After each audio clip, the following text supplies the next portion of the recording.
Bahujan Samaj party के प्रत्याशी के समर्थन में आज आगरा में एक चुनावी जनसभा को संबोधित करने के लिए बहुजन समाज पार्टी के राष्ट्रीय कोऑर्डिनेटर आकाश आनंद भी आज आगरा पहुंचे, जहां पर उन्होंने विपक्ष को जमकर के हाड़े हाथ लेते हुए अपनी बात। सब बाबा साहब के बच्चे हैं, वो दिमाग से काम लेते थे, गर्मजोशी से नहीं। वो दिमाग से आगे अपना मूवमेंट को बढ़ाते रहे, अपने समाज को तरक्की देने के लिए करते रहे काम। तो साथियों, ये आपको अब दिमाग से सोचना होगा, दिल से नहीं। आपके बीच में जो बहरूपी हैं वो किस तरह आप लोगों को गुमराह करने का काम करते हैं। साथियों, वो बहरूपिये नीला पटका पहन के आएंगे। वो साथियों बहुजनों की बात करेंगे। साथियों, वो आपसे बहन जी की भी बात करेंगे, वो बात करेंगे बाबा साहब की, वो आपके हकों की बात करेंगे। परंतु साथियों, जब बात वोट डालने की आए, जब बात आपके साथ संघर्षों में खड़े होने की आए, तब वो आपकी नहीं, आपके अपने नेता की नहीं, विरोधी पार्टियों के नेताओं की बात करेंगे। बताएंगे किस तरह कांग्रेस, बीजेपी, उनके छोड़े हुए चमचा लोग, वो किस तरह उनके नेता। साथियों, आप लोगों को ऐसे लोगों से बचकर रहना होगा।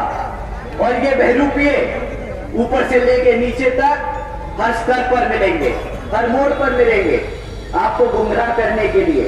तो कभी कोई बहरूपिया आपको कार्यकर्ता के रूप में दिख जाए, कोई बहरूपिया आपको पदाधिकारी के रूप में मिल जाए, परंतु साथियों, आप इन बहरूपियों को पहचान कर इनको सतर्क न करना, इनको कभी मत पहचानना, इन्हें कभी मत बताना कि आप इन्हें पहचान चुके हो। क्योंकि साथियों, आपको अगर आपने इनको बता दिया कि भाई तुम धोखेबाज, तुम गद्दार, जो हमारे बहुजन समाज को कमजोर करने के लिए यहाँ बीच में बैठे हो, तो ये साथियों सतर्क हो जाएंगे, ये अपना रूप बदल लेंगे, फिर से यहाँ से उठ के दूसरी जगह चले जाएंगे। तो आप लोगों को इनसे संभल कर रहना होगा। साथियों, उन्होंने कहा कि नीला दुपट्टा पहन करके आने वाले लोग बहुजन नहीं हो सकते, उनसे उन्हें सावधान होने की जरूरत है। अपने चिरपरिचित अंदाज में उन्होंने लोगों को संबोधित किया। आकाश आनंद के संबोधन से जहां बहुजन समाज पार्टी के कार्यकर्ताओं में उत्साह का संचार हुआ, तो वहीं पर नेता भी गदगद दिखाई दिए। पार्टी किसी धरना सेठ के पैसे पे नहीं, अपने कार्यकर्ता के धन से चलती है। साथियों, आप जानते होंगे इलेक्ट्रल बॉन्ड्स के बारे में, आप लोगों ने उसकी खबरें जरूर सुनी होगी। अगर नहीं सुनी तो मैं आपको कुछ इंपॉर्टेंट, कुछ जरूरी बातें उसके बारे में बताता हूं। साथियों, पिछले 6 सालों में इन इलेक्ट्रल बॉन्ड्स के द्वारा 25 राजनीतिक दलों ने 16,500 करोड़ रुपए चंदा लिया है। 16,500 करोड़ रुपए अपने राजनीतिक दलों को चलाने के लिए। परंतु इन 25 राजनीतिक दलों में सब लोगों का नाम निकला, बीजेपी का नाम निकला, कांग्रेस का नाम निकला, हमारे समाजवादी पार्टी लोगों का नाम निकला, परंतु एक पार्टी थी जिसका नाम नहीं था।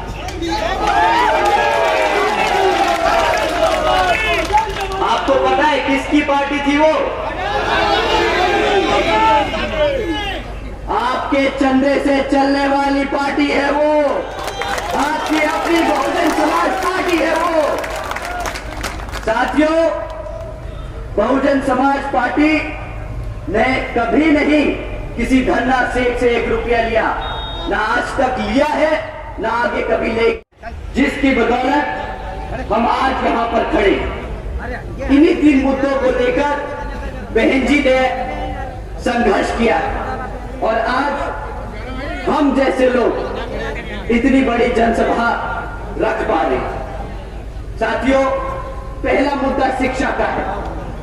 हमें बीजेपी की सरकार से अब पूछना होगा कि भाई पिछले 10 सालों में क्यों इतनी पेपर लीकों की खबरें आती हैं। अब उनको जवाब देना होगा कि जब भी सरकारी नौकरियों के लिए एंट्रेंस टेस्ट होते हैं, एंट्रेंस एग्जाम्स होते हैं, तो उसमें जब हमारे युवा साथी पेपर दे के आते हैं तो क्यों उन्हें 3-4 दिन बाद पता चलता है कि वो पेपर लीक हो गया। आप लोगों को सवाल पूछना होगा कि भाई पेपर लीक किया जाता है, आपकी मंशा क्या है?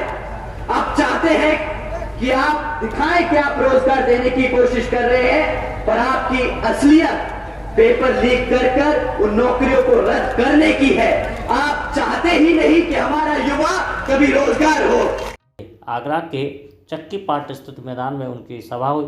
आकाश आनंद पहली बार आगरा पहुंचे थे, जहां पर उन्होंने बहुजन समाज पार्टी के प्रत्याशी पूजा अमरोही के समर्थन में जनसभा की। बड़ी संख्या में बहुजन समाज पार्टी के कार्यकर्ता और पदाधिकारी इस जनसभा में मौजूद थे।